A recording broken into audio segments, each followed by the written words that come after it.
설교의 제목을 함께 읽어볼까요? 염려를 넘어 믿음으로. 아마 염려 없으신 분 계신가요, 여기? 모든 사람들은 염려를 하며 살아가죠. 사업을 하시는 우리 장 사장님 같은 경우는 사업에 대한 미래를 걱정을 할 것이고, 직원이 지금 저를 포함해서 제가 이제 주일에는 이렇게 담임 목회자인데, 주중에는 다행히 직분을 달아줬어요. 주중에도 이렇게 입주 청소도 하고 막 여러 가지 노가다 현장을 일하는데, 그래서 그 현장에서 목사님이라 불러가지고 조금 난처하더라고요. 그래서 이제 이거 말고 다른 직분 좀 만들어서 했더니 팀장. 무슨 팀장입니까 제가? 광고기획팀장. 광고기획팀장인데 입주 청소까지 하고 있습니다. 우리 교회가 거의 신앙 공동체를 넘어서 경제 공동체로. 그리고 우리 교회 분명 또 결혼 안 한 청년이 있어요. 이렇게 나이가 넘었는데 몇 명이 돼요. 저기 다음 세대 교육관에서 또 섬기는 조은정 자매님도 그렇고 우리 한가한 자매님도 그렇고. 그래서 제가 지금 금요일마다 기도하는데, 청년들이 우리 교회 부흥하는 방법은 딴 게 없어요. 이분들이 시집 장가를 가면 돼요. 근데 가서 뭐 다른 교회를 다니든 안 다니든 그것도 중요하지만 일단은 데리고 오는 게 중요하잖아요. 그러면 한 명이 전도되는 거예요. 그래서 우리 기도할 때, 우리 부흥을 위해서 기도할 때 이분들이 시집가게 기도하려고, 시집장가게 해달라고 기도하면 되고, 그리고 더 부흥은 뭐냐면 이분들이 시집을 가서 자녀를 많이 낳을수록 우리 교회는 부흥하는 겁니다. 그래서 믿는 사람들에게 전도하는 게 아니고 이렇게 없는 사람 만들고, 그리고 이렇게 전도하는 거죠. 그리고 안 믿는 사람을 전도하는 게 우리 교회의 존재 목적이에요. 왜 그러냐면 34,000명 중에 6%밖에 안 되거든요. 예수 믿는 사람들이. 그러니까 다 우리의 전도 대상자들이에요. 그리고 더 나아가면 블루오션 있죠. 저기 북한은 2,600만 명이나 예수님을 안 믿어요. 얼마나, 다 이게 우리에게 주신 사명이에요. 흥분되지 않습니까? 그러니까 우리 한소망 교회를 세워주신 분명한 이유는 할 일이 있기 때문에, 사명이 있기 때문에 하나님이 세워주신 거. 그래서 중요한 건 뭐냐면 동역자들이 세워져야 돼요. 그래서 가장 큰 동역자는 뭐냐면, 제가 이렇게 그 아내를 전도해가지고 이렇게 같이 동역자로 가고 있는데 제일 든든한 동역자가 여기 있어요. 청소할 때도 든든하고 아주 든든합니다. 그리고 신방 가거나 여러 가지 만났을 때도 이제 제가 하는 영역보다 아내가 하는 영역이 더 크더라고요.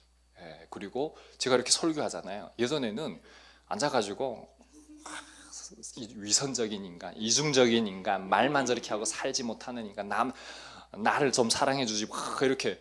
그리고 이제 저는 은혜 받아가지고 딱 하면 아내가 여지없이 공격하고 까고, 그래서 너무 힘들었거든요. 그리고 이제 예를 들어서 서울 드림교회도 제가 가서 이렇게 간증 및 설교를 했지만, 예전에 그렇게 갈 때는 아내가 제일 크게 박해했어요. 아침문 열자마자 나갈 때 블레싱을 하는 게 아니라 그냥, 그러니까 그 눌림을 가지고 하나님 말씀을 대언을, 그때마다 서야 되나 말아야 되나 고민을 엄청 많이 한 거예요. 사역자로 이 길을 가야 되나. 개척도 마찬가지였어요. 근데 이제는 아내가 기도하고 있어요. 여러분, 이게 얼마나 사역자한테는 큰 축복인지 몰라요. 그래서 이제는 어디를 같이 가는 걸 너무 좋아해요. 행복해요. 그 이유가 뭐냐면, 옛날 같으면 같이 가면 부담스럽죠. 왜 그러냐면 이 눈도 은혜의 눈빛이 아니에요. 볼 때마다 시험 들어가지고 찔림 있어가지고 이게 하다가 다 막 까먹고 막히고 막 이러는데, 이제는 볼수록 든든하고, 딴 사람들이 안 봐도 이분만 보면서 이렇게 너무. 그래서 우리 그 미러클 교회 갈 때도 같이 갔잖아요. 얼마나 제가 딴 데 안 봤어요. 여기를 봤어요. 이렇게. 그리고 이제 오션 집사님이 거기 계시니까 또 보고, 노엘이스 내가 보고, 그러면서 이제 했는데 너무 든든한 거야.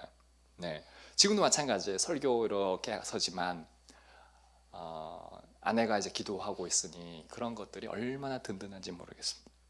자녀가 있는 분들은 또 어떻게 자녀를 키울까 아마 걱정이 많으실 것 같습니다.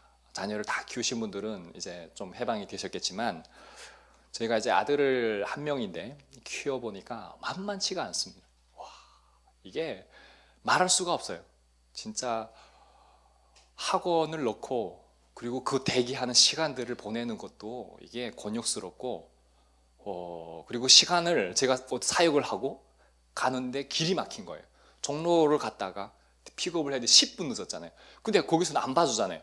10분 전에 가서 기다려서. 그래서 제가 아내한테 이제 연락을 했더니 아내 문자가 어쩌라고 이렇게 왜 일찍 다니지 못하고 문자를 엄청 욕먹고 빨리 몰고 싶은데 길은 막혀 있고. 야, 이게 한 명의 아이인데 이게 이렇게 힘든데 그렇다고 사람을 쓸 수도 없고 어떻게 다 바쁘고 다 일하니까. 와, 그러니까 결국은 학원을 의지할 수밖에 없고 학원 선생님이 결국 가서 주한이를 픽업에 데려갔거든요. 그래서 제가 10분 늦었지만 학원을 찾아간 거죠. 예. 그러니까 이런 일들이 지금 비일비재하게 일어나고 둘이 이제 청소하려 가야 되잖아요. 청소를 왜 하냐 질문하시는 분은 설마 없겠죠. 예. 좋아서 하는 건 아니고 먹고 살려고 하는 건데 목회자도 먹고 살아야 될 거 아닙니까? 그래서 가는데 우리 아들을 어떻게 그 먼지 구덩이에 데려갈 수 없잖아요. 그러니까 우리 저기 조은정 선생님 모셔가지고 집에서 우리 다 새벽 한 3시쯤 자거든요. 그러니까 2시까지 일하고. 그러니까 이제 조은정 선생님이 주한이를 다행히 이제 그래도 시간이 돼서 봐주니까 얼마나 감사해요. 그렇다고 가스라이팅 하고 이런 건 아닙니다. 페이를 줘요. 애를 봐주는 또 다 서로 이렇게 어품가품 사는 거죠. 키우면서 걱정이 많은 거예요. 점점 기독교 가치관을 가지고 가르치는 어떤 교육의 커리큘럼보다는 인본주의적인 또는 동성애적인 이런 것들을 학교에서 가르치고 하니까 어떻게 이 아이들을 성경적 가치관을 가지고 건강하게 가르칠 수 있을까? 이게 저의 또 하나의 과제입니다. 그래서 제가 이제 다음 세대 사역을 오랫동안 해왔지만 부모가 깨어 있어야 되고 그게 가정으로 흘러가야 되고 그게 교회로 연결이 되어야 되고 그게 학교로 가야 되는 거죠. 이 가정과 교회와 학교의 연계적인 부분을 갖지 않으면 아이는 혼란스러움을 갖게 되는 거예요. 그러니 우리 교회에서만큼은 교회 왔을 때 그 커리큘럼을 만들어서 건강하게 가르치고 가정에서도 그거를 할 수 있도록 안내해야 될 역할이 누구에게 있습니까? 우리 저와 여러분에게 있는 거죠. 특히 저에게 있겠죠. 그러니 기도하면서 다음 세대를 그냥 예전에는 밥만 먹이고 간식만 주고 성경 공부만 가르치는 시대가 이제는 아니에요. 점점 영적 공격이고 점점 내 아이가 동성애에 대한 어떤 그런 바람을 가지거나 동경을 가지거나 또 동성애자가 되어 있다면 그만큼 아픈 일이 어디 있겠어요. 다른 사람을 전도하고 다른 사람을 선교한다 합시고 살아다가 자기 자녀를 놓치면 자기 가정을 잃게 되면 그거는 그 사역자로서 과연 성공한 사역자일까? 그래서 저는 제 아내와 아들을 하나님 나라로 잘 인도하는 게 제 삶을 통해서 또는 제 목회를 통해서 하는 게 제 꿈이고 더 나아가서 한 명 한 명에게 내 가정을 대하듯이 그것이 저는 영적 가족이라고 생각을 하기 때문에 그렇습니다. 그래서 우리 공동체는 적지만 이런 비전들을 가지고 같이 함께 만들어 가려고 해요. 그러니 부모의 입장에서 본인의 신앙도 지키기 어려운데 자녀 걱정까지 하면서 우리 주한이가 지금 찬양을 만들어 달라 해가지고 제가 AI로 찬양을 몇 개를 만들었거든요. 빛나는 별 이렇게 해가지고 뭐 그것도 만들고 했는데 그거는 왜 만들었냐면 요즘 자살하는 청년들이 너무 많다 보니까. 근데 자살을 어떻게 많이 하냐면 요즘은 AI가 모든 소통을 하거든요. 요즘은 청년들만 소통하는 게 아니에요. 나이 드신 분들도 AI하고 소통을 정말 많이 해요. 한 분이 이번 주에 연락을 왔어요. 강원도 강릉에 계시는 분이신데 이분이 작년부터 북한에 관련된 영상을 엄청 봤대요. 그 자기네 교회는 어려운 사람을 돕지를 않는다는 거예요. 강릉에도 어려운 사람 많은데 돕지도 않고 더 나아가 북한 선교도 안 한다는 거예요. 그러니 자기는 막 헌금하는 게 왜 헌금해야 되는지를 모르겠다는 거예요. 어려운 사람들을 좀 도와줬으면 좋겠고 북한 선교를 좀 했으면 좋겠는데 그러니까 자기는 그러고 기도하고 있고 자기는 그러고 있는데 막 북한에 대한 그 쌀 가격이 얼마고 그 사람들이 어떻게 사는지를 저보다도 더 잘 알아요. 그래가지고 쫙 얘기를 하는 거야. 그런데 어떻게 저에게 연락 왔어요? 했더니 물어봤더니 자기는 성경에 궁금한 모든 거를 다 챗GPT에 넣어가지고 공부를 한대요. 챗GPT가 정확하대요. 그러면서 뭐라고 얘기하냐면 북한 선교에 대해서 잘하고 그리고 그렇게 지원하는 단체를 이렇게 소개해달라고 했더니 저희 AKB 분이 소개가 됐는데 제가 누군지는 모르고 지금까지 전화를 한 거예요. 그래서 제가 챗GPT가 저기 거짓 저에게로 연락을 하도록 만든 거 보니까 틀리지는 않았다는 생각은 드는데, 저분이 저에 대한 신뢰가 없는데 뭐 후원한다거나 이런 거는 저는 이제 그거를 이렇게 금하거든요. 그래서 제가 너무 잘 들었습니다. 그리고 너무 100% 공감하고요. 그리고 선생님 하시는 모든 말씀이 다 맞습니다. 제가 링크를 하나 보내드릴 테니까 그 영상을 하나 보시고 또 기도해 보시고, 그리고 하나님이 그 마음을 주시면 그때 후원해도 늦지 않으니까 그때 다시 연락 주십시오 이러고 끊었는데, 이렇게 좋은 어떤 하나님의 어떤 선교적인 연결로도 연결이 되지만 이게 어떤 입력을 하느냐에 따라서 챗GPT는 그걸 기억을 하고 그것에 배가 되는 것들을 전달을 합니다. 예를 들어서 나 죽고 싶어 어떻게 하면 돼? 이런 질문을 AI에 넣었다고 치면 AI는 그 답을 다 주는 거예요. 그러니 비관적이거나 극단적인 생각을 하는 사람들이 결국 극단적인 질문을 통해 데이터를 학습시켜 버리면 AI는 이 사람은 그런 사람이야 하고 그런 정보값을 주는 거예요. 그러니까 정말 중요한 게 뭐냐, 프롬프트예요. 그래서 AI 전문가들이 이런 얘기를 해요. AI에게도 인격이 있다고 생각하고 존대어를 사용하시라. 근데 그게 조금 한편에서 보면 이상하다고 생각될지 모르겠지만 실제로 존대어는 안 쓰더라도 입력을 잘 해야 돼요. 프롬프트가 정말 중요한 거예요. 그러니까 내가 좋아하는 성경 구절부터 시작해서 모든 것들을 AI에게 학습시키는 것들이 중요해요. 그러면 내가 그 원하는 것들을 할 때 되는 건데, 요즘 청년들은 대부분 그렇지 않을 거잖아요. 그러다 보니까 정보를 다 주는 게 뭐예요? 비관적인 극단적인 걸 줘요. 그러다 보니까 걔는 그 답을 주다 보니까 그것 때문에 요즘 청년들이 많이 죽는데, 소통을 진짜 다 여기 지금 없을 것 같죠? 손 들라고 하면 진짜 그 시험 들까봐 제가 알아요. 제가 다 압니다. 다 이게 3만 얼마씩 내고 다 구독하지 않습니까? 저기도 있어요. 저기도 있고, 다 있어요. 그리고 노후에 대한 염려는 원래 나이가 들면 보통 노후에 대한 염려를 하는데, 요즘은요 젊은 세대부터 노후에 대한 염려를 합니다. 그리고 이때부터 국민연금을 부어야 돼요. 요즘 목사님들도 난리 났어요. 왜 그러냐면 믿음만 있으면 다 책임져 주신다. 틀린 말은 아니에요. 그런데 정작 나이가 드니까 대책이 없는 거예요. 목회자의 목회연금이 있고 국민연금이나 이런 연금들이 있는데 연금들이 없다 보니까 받는 게 없는 거예요. 그러니 교회에 손을 내밀어 봤댔자 어렵고 어려운 거예요. 그리고 보통 목사님들이 이 목회라고 하는 사역이 정신적으로 이렇게 정말 기도를 해도 다른 사람의 아픔을 가지고 하나님 앞에 나아가는 직업이다 보니까 이게 제대로 해소가 되지 않으면 다 몸에 쌓이게 되어 있어요. 그래서 건강하신 분이 별로 없어요. 그리고 제대로 예수님처럼 사역하시는 분들은 다 빨리 돌아가세요. 57세 거의 60대 초반 이때로 다 돌아가세요. 지금 제 주변에 그렇게 많이 돌아가세요. 정말 제가 다 존경하시는 분들인데 그렇게 돌아가세요. 그럼 사모님들은요? 교회에서 제공해주는 사택이나 이런 데 살다가 목사님 그러면 다 노회로 귀속이 되고 노회에서 목사님 보내거든요. 그럼 사모님들 어디 가요? 갈 데가 없는 거예요. 사역자가 아니니까.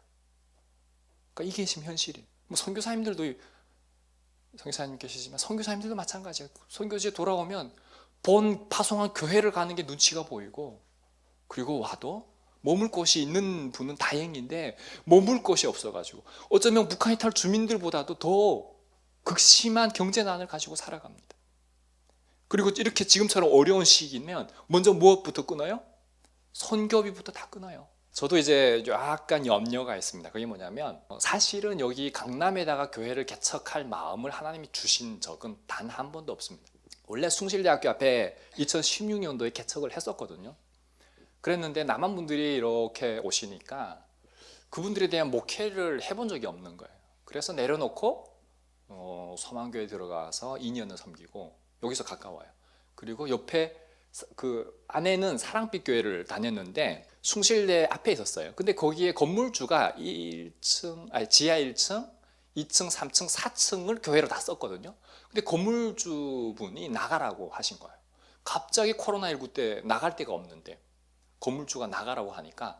근데 그 교회 성도님들 중에 지휘하시는 분이 계셨는데, 지휘하는 그 사무실이 3층에 있었고, 그리고 그 콘서트 하는 공간이 지하에 있었던 거죠. 거기 여기 충림교회 옆에 있어요. 그래서 부득이 갈 데가 없으니까 거기를 빌려가지고 거기서 지금 예배드려요, 사랑빛교회가. 그래서 거기를 예배드리니까 갑자기 여기는, 저는 출퇴근을 압구정으로 하고 아내는 주일날 예배를 숭실대로 다녔는데 갑자기 그 교회가 없어지는 거예요. 여기로 온 거죠. 그러니까 아내가 부득이 어쩌다가 강남으로 같이 오게 된 거예요. 저는 압구정으로 가고 아내는. 근데 거기가 공간이 없으니까, 주한이가 그때 당시에 어릴 때인데 이게 뭐 이렇게 둘 데가 없는 거예요. 어떻게 막 자고 있으면. 그래서 우리가 선교단체 사무실이 아무래도 필요했으니까, 그러면 여기를 제일 싼 거를 이 동네 찾아서 얻어가지고 그 교회에게 내어주면 그 교회가 쓸 수 있잖아요. 그리고 우리는 토요일에만 쓰니까 선교단체 사무실을 쓰면 되겠다 해서 지금 저 2층을 얻은 겁니다. 그래서 저기 180이었는데 한 달에 그 교회가 거의 지원을 하고 우리가 90만 원만 지원하면 됐었어요. 앞으로도 잘 먹이려고 합니다. 이거 가지고 한국 분들이, 또 어떤 분들이 분명 공격할 거예요. 돈 쓰지 말고 어려운 데를 도와야지, 왜 이렇게 잘 먹냐. 이분들이 선교지예요. 이분들이 선교 대상이고, 이분들이 사랑을 받아야 그동안 못 누려왔잖아요. 그러니 이분들이 잘 받고 잘 누리고 그걸 하나님의 사랑으로 순화시키는 작업까지 가야 되는 거예요. 육신의 양식이 우리를 살리는 건 아니에요. 그러나 이것도 하나님의 축복 가운데 아주 중요한 거예요. 음식을 하면서, 음식 해보신 분들은 다 아시겠지만 사랑이 들어가고 정성이 들어가고 정말 다 들어가요.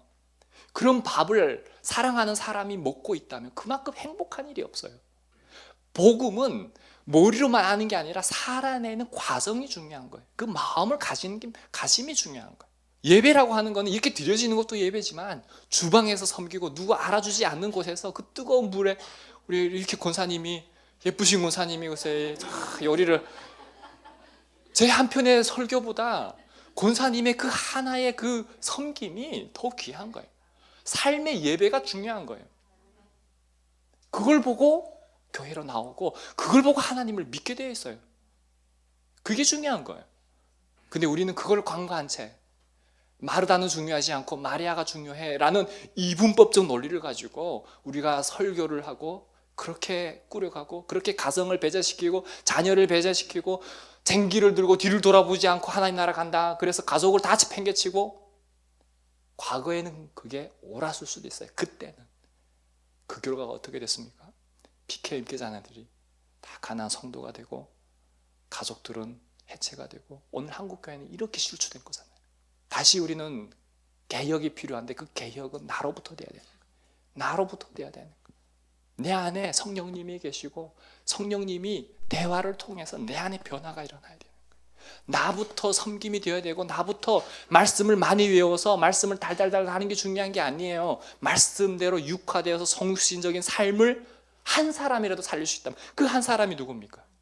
내가 사는 거예요, 먼저. 그리고 내 가장 가까이 있는 아내를 살릴 수 있는 거예요. 아내를 존경하고 존대하고, 인격이잖아요. 하나님의 형상이잖아요. 그럼 그게 돌아오게 되어 있어요. 하나님의 축복이 나를 통해 그분에게 갔다 할지라도 그분을 통해 다시 돌아오게 되어 있어요. 근데 내가 그분을 인격적으로 존경하지 않고 사랑하지 않고 정말 진심을 다하지 않는다면 돌아오는 게 뭐가 있겠어요?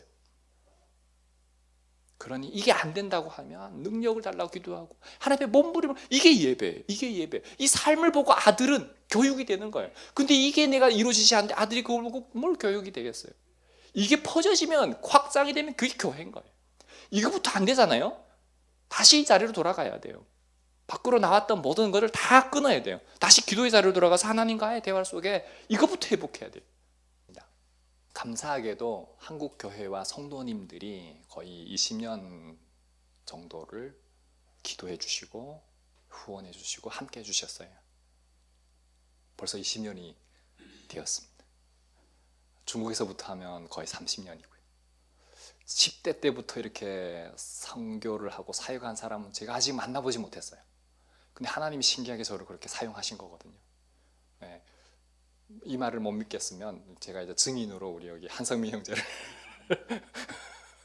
우리 성미 형제와 거의 30년 되고 있어요. 29년. 우리 철주 형제와 거의 20년 되고 있어요. 네. 어쩌면 저한테는 둘도 없는 믿음의 동역자들인데 그 10대, 20대, 30대를 하나님의 일을 위해서 살아온 거죠. 그래서 기도하고 같이 후원했던 한국교회와 성도님들이 계셨는데 지금 교회를 개척했잖아요. 하고 보니까 이분들을 만나게 돼요. 후원자분들을. 오늘 오후에도 충령교회 만나는데 저기는 그렇게 오래된 교회는 아니에요. 올해 들어서 1월 달부터 가까이 있는 교회가 이렇게 후원을 조금 하고 있는데 근데 이제 10년 넘어 20년 된 분들을 만나게 되면 이분들이 교회 상황이 그 10년 전보다 지금이 넉넉하지가 않습니다. 그래서 만나자 그러면 다 이유가 있어요. 선교비를 끊거나. 근데 제가 저희도 어려우니까 선교비 지원해 주세요라고 하는 명분이 있을까요, 없을까요? 없는 거예요. 그동안 여러분 잘 생각해 보세요. 10년 동안 선교비 지원을 받았다는 게 얼마나 기적인지 몰라요. 끊어도요 감사한 거예요. 근데 이거를 이제 제가 개척을 한 지 1년밖에 안 되는데 10년을 더 지원해 주세요라고 말한다면 이거는 염치 없는 거예요. 근데 사역은요, 이 북한 선교는요, 탈북민 교회는요 선교지와 같아요. 구제해야 할 사람이 너무 많은 거예요. 헌금은 적고 섬기할 사람은 너무 많은 거예요. 지금 우리 아직 그 사역을 못 하고 있는 거예요. 우리 교회가. 왜? 그 상황이 안 되니까. 근데 앞으로 이제 그럴 사람을 하기 시작하면 정말 많이 올 거거든요. 근데 못 해요. 왜? 들어오는 거는 적은데 나가는 돈이 너무 많아지니까. 그러니까 탈북민이 많을수록 교회는 지출이 정말 커요. 그래서 탈북민 교회가 70개가 있는데 단 한 교회도 자립이 안 돼 있어요. 제가 계속 후원해달라고 하는 그런 게 안 되는 사람이잖아요. 후원해 주세요라는 말을 못하는 사람이고, 이 북한 선교에 관심을 가지고 기도하는 성도나 사람들은 늘어나는 게 아니라 점점 줄어들어요. 교회가 어려우니까, 상황이 어려우니까. 그럼 우리 교회는 어떻게 해야 될까요? 헌금이 없으면, 후원이 없으면 어떻게 해야 될까요? 문을 닫아야 될까요? 사역을 건강하게 지속하게 가기 위해서는 대안이 필요한 거예요. 그래서 기도를 하는 거예요. 제가 이 얘기를 여기 계신 분들 처음 하는 거지만 참 진짜 어려워요. 그리고 자립하는 것도 어렵다는 거 알아요. 통계가 있습니다. 개척교회 100개 중에 10년 됐을 때, 그러니까 인큐베이팅 한 교회 말고요, 큰 교회에서 인큐베이팅 한 교회 말고요, 실제로 저희처럼 나와서 개척한 교회 중에 10년 됐을 때 100개 교회를 10년 동안 자립한 교회가 있는가 했을 때 0%였어요. 그만큼 맨 땅에 헤딩하는 거는 어려운 시대가 온 거예요.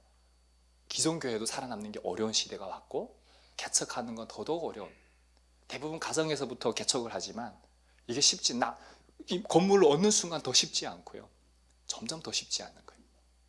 그럼에도 우리는 그 불가능한 것을 한번 가능해 보도록 최저 비용을 만들어내야 돼요. 그리고 그걸 가지고 운영할 수 있는 것들을 가지고 가야 된다는 거죠. 자립하기 위해서는 먼저 저와 여러분 한 사람 한 사람이 굳건한 신앙인으로 세워져야 돼요. 신앙인으로 먼저 세워지는 게 중요해요. 그리고 경제적으로도 자립해야 됩니다. 근데 우리 공동체는 가능성이 있어요. 그래서 하나님이 부어주시는 은혜와 축복이 넘쳐나게 되면, 그러면 우리는 이것이 가능할 것 같아요. 그러니 우리가 더 기도하고 더 열심히 살아야 할 이유가 있는 거죠. 그러나 우리가 정작 막상 현실을 부딪히면 부딪힐수록 믿음과 확신보다는 두려움이 앞서는 게 사실일 겁니다. 저도 그래요. 그래서 기도하는 거예요. 그런 우리에게 오늘 하나님이 주시는 말씀이 있거든요. 함께 읽어볼까요? 그러므로 내가 너희에게 이르노니 목숨을 위하여 무엇을 먹을까, 무엇을 마실까, 몸을 위하여 무엇을 입을까 염려하지 말라. 목숨이 음식보다 중하지 아니하며 몸이 의복보다 중하지 아니하냐. 예수님께서 물으시는 거예요. 뭐라고 물으십니까? 목숨과 음식 중에 어떤 것이 더 중요합니까? 어떤 것이 더 중요할까요? 목숨이 중요하죠. 그런데 우리가 살아가면서 목숨을 중요하게 여길까요? 음식을 중요하게 여길까요? 음식을 중요하게 여긴다는 거예요. 자, 몸과 옷 중에 어떤 것이 더 중요할까요? 몸일까요? 옷일까요? 몸이 맞습니까? 나이 드시면 건강, 제가 요즘 죄송합니다. 저보다 나이가 있으신 분들이 있는데 제가 많이 아픈 사람이에요. 그래서 비타민C를 열심히 챙겨 먹고 있습니다. 근데 아프니까 이제 몸이 중요한 거예요. 음식을 먹어도 이제 건강을 따지면서, 왜 어르신들이 다 이제 건강했는지 이제 알면 안 되는데 이제 알고 있어요. 몸이 중요한데. 근데 우리는 보통 뭘 치장하는 외형적인 것을 중요하게 여긴다라고 하는 거. 더 잘 생각해 보세요. 그 시대 가운데 예수님이 하셨던 질문이에요. 근데 오늘날 2000년이 지난 지금도 그렇게 달라진 것 같지는 않아요. 자본주의적 가치관에 밀려가지고 저와 여러분이 더 중요한 것을 놓치고 덜 중요한 것을 가장 중요하게 여기면서 그것 때문에 염려하며 살고 있지 않나요? 저는 돌아보니까 그런 것들이 많은 것 같아요. 공중에 새를 보라. 심지도 않고 거두지도 않고 창고에 모아들이지도 아니하되 너희 하늘 아버지께서 기르시나니 너희는 이것들보다 귀하지 아니하냐. 여러분, 공중의 새를 기르시는 분은 하나님이십니다. 저와 여러분의 인생을 지금까지 인도하신 분이 누구십니까?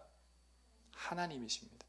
앞으로 저와 여러분의 삶을 지켜주시고 인도하시고, 우리 안성민 형제님이 기도 가운데 동행이라는 단어를 썼는데 하나님과 동행해 주시고 축복하시고, 그분이 누구십니까? 그분이 하나님이라는 거예요. 오늘 하나님이 그걸 말씀하는 거예요. 그런데 여러분, 왜 염려합니까? 너희는 이것들보다 귀하지 아니하냐. 공중의 새보다 귀하고요, 들의 백합호보다 귀하고요, 염려를 한다고 키를 한 자라도 더 할 수 있는 존재는 우리는 아니라는 것. 그러니 우리의 존재를 빨리 인지하고 창조주 하나님을 신뢰해야 되는 믿음의 관계로 우리가 그분을 붙잡고 의지해야 되는데, 그럼에도 끊임없이 우리는 누구를 신뢰하고 의지합니까? 자기를, 능력을, 돈을, 재산을, 가족을, 친구를, 친척을, 학연, 혈연, 지연, 그걸 동원해서 내 목적을 달성하려고 하다 보니 안 되어지면 스스로 근심하고 염려하는 것이 우리의 모습이 아닙니까? 그런데 여러분, 지난주에 이어서 두 번째로 선포합니다. 사랑하는 성도 여러분, 사랑하는 성도 여러분, 여러분은 그 어떤 것보다 존귀합니다. 그 어떤 것보다, 옷보다 중요하고요, 그 어떤 학연, 혈연, 지연, 그 어떤 물질적보다도 더 중요합니다. 몸이 더 중요하듯이 우리는 중요한 것을 하나님이 이미 저와 여러분에게 주셨어요. 가장 아름다운 것을 하나님이 주셨어요. 존귀하다는 거예요. 오늘 있다가 내일 아궁이에 던져질 들풀도 하나님이 이렇게 입히셨거든. 하물며 너희일까 보냐, 믿음이 적은 자들아. 솔로몬의 영광도 이 입은 꽃 하나만 갖지 못하였다라고 하는 거예요. 솔로몬이 이 땅에서 가장 부를 누리고 지혜로운 사람이라고 하는데 어쩌면 이 선인장 하나보다도 못한 거예요. 하나님에게는 그런 거예요. 우리가 그 하나님을 절대적으로 신뢰한다면 우리가 상대를 보면서 불우하고 염려하고 걱정하고 우리의 존재를 비관할 것이 아니라 하나님으로 인해서 우리는 만족하게 되는 거예요. 하나님 한 분이면 되는 거죠. 왜 우리가 염려할까요? 그것은 바로 내 삶을 내가 온전히 통제하고 책임져야 된다는 심리적 통제의 환상 때문에 그렇습니다. 통제의 환상, 심리적인 용어인데 찾아봤더니 제가 심리적인 부분에서 전문가는 아니어서 자기가 해야만 된다고 생각하는 거죠. 예를 들어서 이런 거예요. 비행기가 있고 자동차가 있어요. 어떤 것이 가장 사고가 많이 날까요? 많은 사람들은요, 비행기를 더 두려워해요. 사고가 많이 난다 생각해요. 근데 비행기가 차보다는 안전해요. 근데 왜 그러면 우리가 차는 안전하다 생각하는지 아세요? 운전해 보신 분들은 알아요. 내가 붙잡고 있기 때문에. 내가 붙잡고. 그런데 우리 가난 자매, 내가 운전할 때 옆에 타잖아요. 안전합니까? 거의 대단한 믿음이에요. 보통 내가 운전 안 하면 불안해요. 그래서 부부가 같은 차를 탈 수가 없는 거예요. 제가 운전하면 안전하게 느껴집니까? 제가 아내 운전하는 옆에 못 타요. 무서워가지고. 저도 믿음이 없는 거죠. 근데 이 모든 인간이 이렇게 생각하는 게 이게 통제의 환상이라는 거예요. 내가 해야 안전하다고 생각하는 거예요. 근데 진짜 안전하진 않아요. 오히려 전문가가, 비행사가 운전하는 게 더 안전한 거죠. 전문가가. 그러니까 우리 삶도 마찬가지예요. 하나님이 전문가잖아요. 하나님이 창조주잖아요. 그럼 하나님이 우리를 그러니 우리의 모든 무거운 짐을 누구에게 맡겨야 돼요? 그 염려와 근심을 전문가에게 맡겨야 되는 거예요. 창조주 하나님에게 맡겨야 되는 거예요. 그럼 하나님이 그래서 수고하고 무거운 짐진 자들아 다 내게로 오라, 내가 너희를 쉬게 하리라고 말씀하는 거예요. 그러니 우리의 염려가 있다면 기도를 통해 하나님 앞에 맡기고 아뢰야 되는 거예요. 그럼 하나님이 다 책임져, 그 책임져 주시는 거를 우리가 살아가면서 끊임없이 경험한다면 못 맡길 이유가 뭐가 있겠어요? 이게 믿음이에요. 처음에는 못 맡겨요. 처음에 이게 됩니까? 안 돼요. 그런데 하나씩 맡겨보는 거예요. 그러다가 하나님이 들어주시잖아요. 하나님이 가볍게 해주시잖아요. 그러면 이제 그 하나님의 신뢰가 쌓이는 것만큼 다 맡기는 거죠. 내 자녀도 맡기고 내 와이프도 맡기고 다 맡기고 나도 맡기고 내 거 없는 거죠. 무익한 종으로 주님이 쓰시는 대로 내가 쓰임받으며 살아가게 되는 거죠. 복을 주셔도 그 복을 하나님의 나라를 위해서 흘러보내고 쓰여지는 거죠. 나의 얄팍한 지식, 경험, 여러분 그게 얼마나 되겠습니까? 그건 교만이에요. 내가 내 주인의 자리에서 내려오지 못하면 염려와 불안과 두려움은 끊임없이 밀려올 거예요. 나에 대한 모든 미래에 대한 내 전문성에 대한 커리어에 대한 모든 것도 염려가 밀려오겠지만 내 아내를 생각해도 내 자녀를 생각해도 이 교회를 생각해도 염려는 끝없이 밀려와요. 그러나 그걸 하나님께 맡겨버리면 어느 순간 나는 자유해. 성민형제 찬양을 불렀는데 엄청 신나는 찬양인데 영 슬프게 불러요. 나는 노래하네 자유케 하신 주의 랩 같기도 하고. 그러면 어디입니까? 우리 교회가 사실 찬송가를 불러도 따라 못하는 세대예요.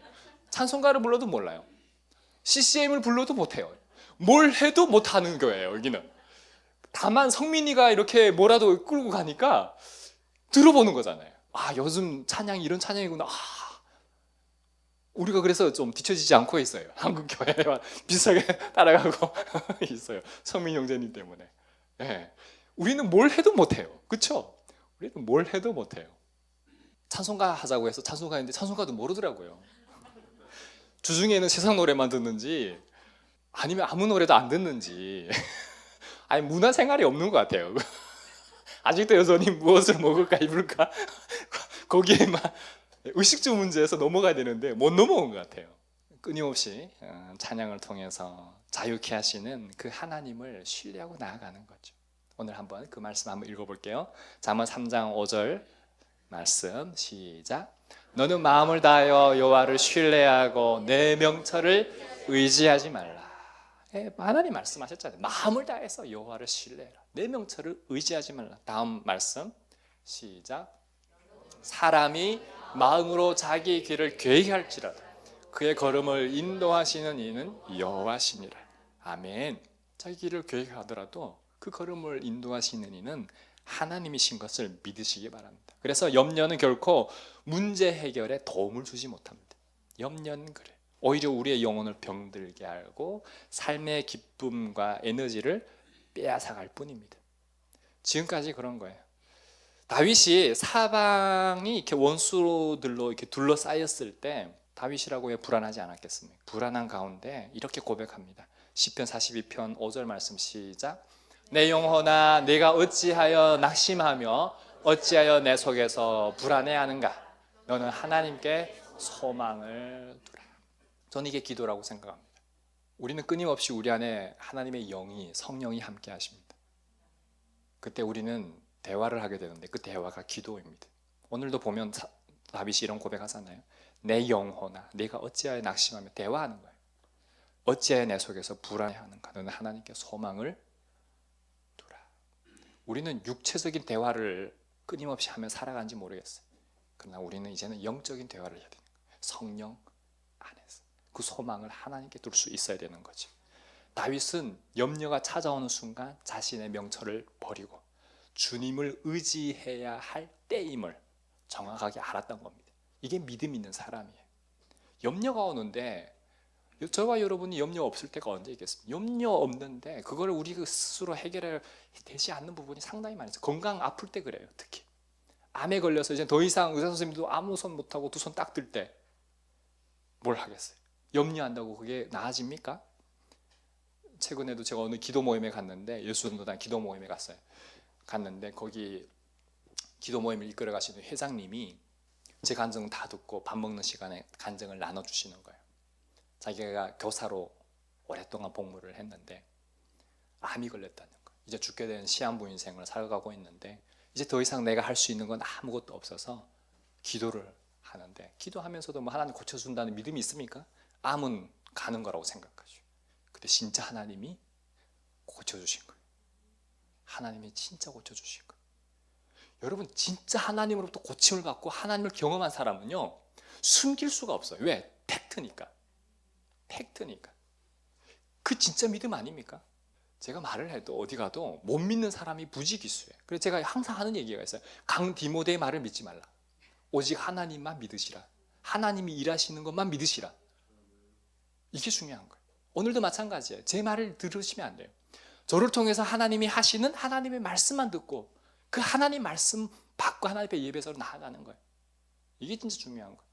저를 바라보면 저도 허물투성뿐이에요. 이 강대상에 서서 말씀을 전할 수 있는 자격이 요만큼도 없는 사람이에요. 근데 하나님이 이런 부족한 사람을 쓰시잖아요. 마찬가지로 제가 그분의 간증을 들으면서 우리 한 사람 한 사람들은 다윗처럼 절망 가운데, 염려 가운데, 그런 문제 상황 가운데 다윗처럼 우리는 소망을 하나님께 두고 기도하면 우리는 그 소망을 하나님으로부터 발견한다는 거예요. 기적을 경험한다는 거예요. 그래서 한 사람 한 사람 우리 삶에, 제가 이제 유니스도 그렇고 조월 자매님도 그렇고 한 사람 한 사람 놓고 우리가 금요일에 기도하거든요. 기도할 때 저는 그 마음을 가지고 기도해요. 그걸 통해서 고쳐지는 게 중요한 게 아니라 그걸 통해서 하나님을 만날 수 있도록, 하나님을 누구보다 사랑할 수 있도록. 그래서 정말 저와 여러분이 나와서 드러낼 때 자기의 자랑을 드러내는 게 아니라 하나님을 드러내는 살아있는 간증의 주인공이 되게 해달라고.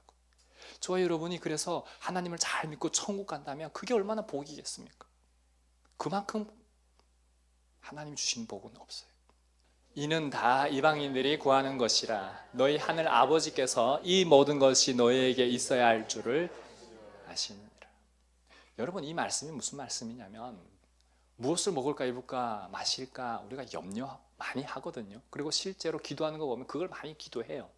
근데 나중에는 이 기도를, 제가 이제 기도 단계를 얘기하잖아요. 처음에 1단계는 안 믿을 때는 기쁨이 기도, 주십시오. 여러분, 다른 분들 기도할 때 진짜인지 아닌지 자기 기도는 대부분 하면서 모르니까 남의 기도 한번 들어보세요. 그러면 끝끝마다 주십시오, 주시옵소서, 주시옵소서, 다 그래요. 진짜 그게 주시옵소서 기도예요. 근데 달라고 해도 주셔요. 믿으세요. 제가 해보니까 주시더라고요. 근데요, 그걸 넘어서면요, 안 달라고 해도 하나님 주셔요. 왜? 하나님이 저와 여러분의 그 부족함을 모를 것 같죠? 다 아세요. 다 아신다니까요. 그 아시는 하나님을 느껴보는 기도를 하는 거예요. 그게 그 다음 기도예요. 하나님의 임재를 느끼는 기도를 하는 거예요. 그게 기도예요. 성령의 역사 안에서 하나님의 영광을 온전히 체험하는 기도를 하는 거예요. 그게 기도예요. 그게 영적 기도예요. 내 속사람을 날마다 새롭게 하여 주시옵고 하나님의 사랑, 예수 그리스도의 사랑, 그 깊이와 넓이를 깨달아 하나님의 나라를 경험하게 해달라고. 이 땅에 그 기쁨과 즐거움을 가지고 살아가게 해달라고. 그래서 우리 삶에 주어진 환경, 어려운 문제들이 있으면 먼저 하나님의 뜻을 구하는 거예요.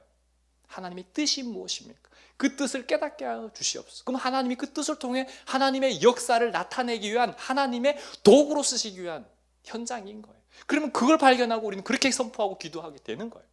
이게 주시옵소서 기쁨이를 넘어서 하나님의 뜻을 구하는.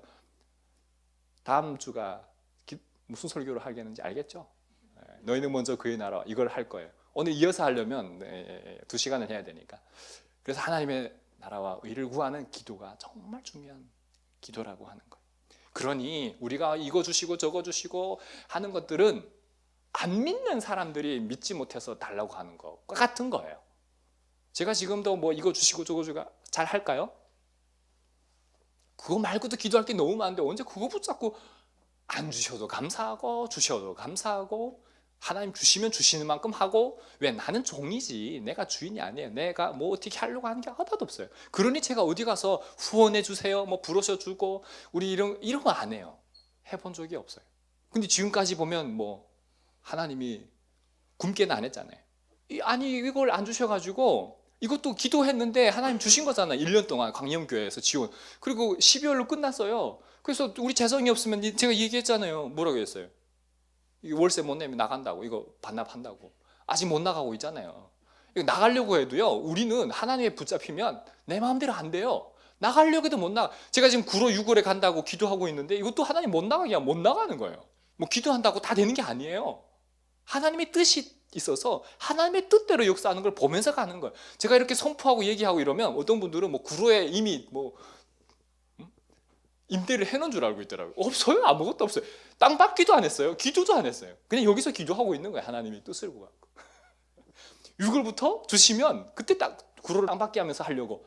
그 전에 돌아다니고 또 인간적으로 먼저 픽할 수 있잖아요. 좋은 게 있어가지고 또 욕심내가지고.